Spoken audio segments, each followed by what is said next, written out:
Hey guys what's up, तो क्या तुम जानते हो कि इस केमिकल पिगमेंट से ही हमारे स्किन, हेयर और आंखों का कलर डिसाइड होता है। और क्या तुम जानना चाहते हो कि एशियन लोग इतने अलग क्यों दिखते हैं, पर शुरुआत में सब एक जैसे दिखते थे, तो क्या हुआ उनके साथ कि आगे चल के वो अलग दिखने लगे? इसका आंसर बहुत ही नॉर्मल है। तुम्हारे अलावा दुनिया में जितने लोग हैं सब हैं एलियन। हे गाइस व्हाट्सअप, तो आज मैं तुम्हारे कुछ बेसिक लेवल क्वेश्चन क्लियर करूंगा अर्ली ह्यूमंस के बारे में, कि जैसे कि अफ्रीकन का स्किन इतना डार्क क्यों होता है, और अमेरिकन इतने वाइट क्यों होते हैं, और इंडियन इतने ब्राउन क्यों होते हैं, और जैपनीज और एशियन लोग इतने अलग क्यों दिखते हैं।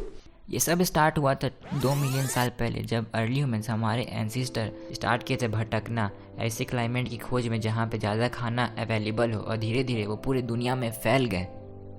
फन फैक्ट, अर्ली ह्यूमंस के 3 स्पीशीज़ थे, होमोसेपियंस, निएंडरथाल्स और डेनिसोवांस।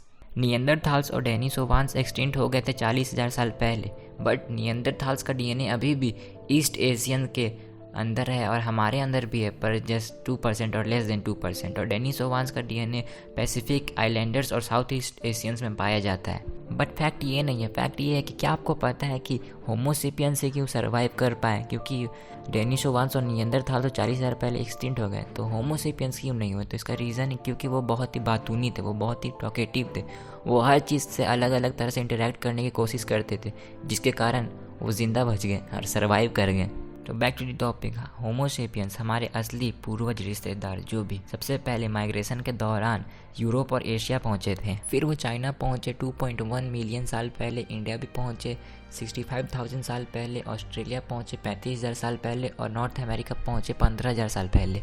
तुम सोचोगे कि कलर वाला से रिलेटेबल नहीं है, पर ये है। अफ्रीका के लोग बहुत ही काले इसलिए होते हैं क्योंकि जो अफ्रीका का क्लाइमेट है वो बहुत ही ज़्यादा गर्म है। अफ्रीका में जो यूवी रेस का रेट है वो नॉर्मल प्लेस से बहुत ही ज़्यादा है, तो स्किन डैमेज से बचने के लिए उनका बॉडी ज़्यादा मेलानिन प्रोड्यूस करने लगता है, जिसके कारण उनका आँख, बाल और बॉडी पूरा डार्क हो जाता है, मतलब ज़्यादा डार्क हो जाता है। यही बस सिंपल रीज़न है। हाँ, मेलानिन ही वो केमिकल पिगमेंट है जिसके कारण हमारे बॉडी का, बाल का और आँख का कलर डिसाइड होता है। अब नॉर्थ अमेरिका का लोग गोरे इतने क्यों होते हैं मैं वो बताऊंगा। तो जब होमोसेपियंस माइग्रेट करके नॉर्थ अमेरिका पहुंचे थे, वहाँ का क्लाइमेट बहुत ही ठंडा था, वहाँ पे उन लोगों को बहुत ही कम धूप मिल पाती थी, रिक्वायरमेंट से भी कम, जिसके कारण वहाँ के लोगों को रैकेट्स होना स्टार्ट हो गया, जो कि विटामिन सी के डेफिशिएंसी के कारण होता है। तो रैकेट होने से बचने के लिए उनका बॉडी कम मेलानिन प्रोड्यूस करने लगा, जिसके कारण उनका बॉडी का कलर लाइटर हो गया, और आँखों और बालों का भी। लाइटर स्किन होने के कारण वो अब आराम से सनलाइट को एब्जॉर्ब कर सकते थे। तो अब एशियन लोग की बारी आ चुकी है। तो एशियन लोग के एंसिस्टर जब यूरोप से जापान और चाइना माइग्रेट कर रहे थे, so during the migration period उन्होंने बहुत ही सारे तूफ़ानों का सामना किया था। अब वो जब भी तूफ़ान में होते थे वो अपनी आँखों को थोड़ा स्क्वीज़ कर लेते थे, क्योंकि उन्हें अच्छा व्यू मिल पाए, अच्छा से देख पाए, जिसके कारण उनका बॉडी अडेप्ट हो गया और वो वैसे ही हो गए। अब जिसका आपको सबसे ज़्यादा इंतज़ार था, वो क्यों इंडियंस ब्राउन होते हैं। तो सब इंडियंस ब्राउन नहीं होते हैं। एक रिसर्च के हिसाब से 75% ऑफ देम आर ब्राउन, 18% होते हैं वाइट और 7% होते हैं ब्लैक।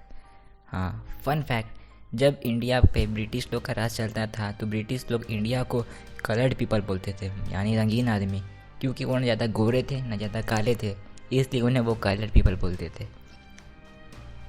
तब इंडियन मोस्ट ऑफ, तो ज़्यादातर इंडियन ब्राउन क्यों होते हैं? तो ये इसलिए होता है क्योंकि इंडिया का टेम्परेचर मॉडरेट है, ना ज़्यादा ठंडा ना ज़्यादा गर्म है, इसलिए।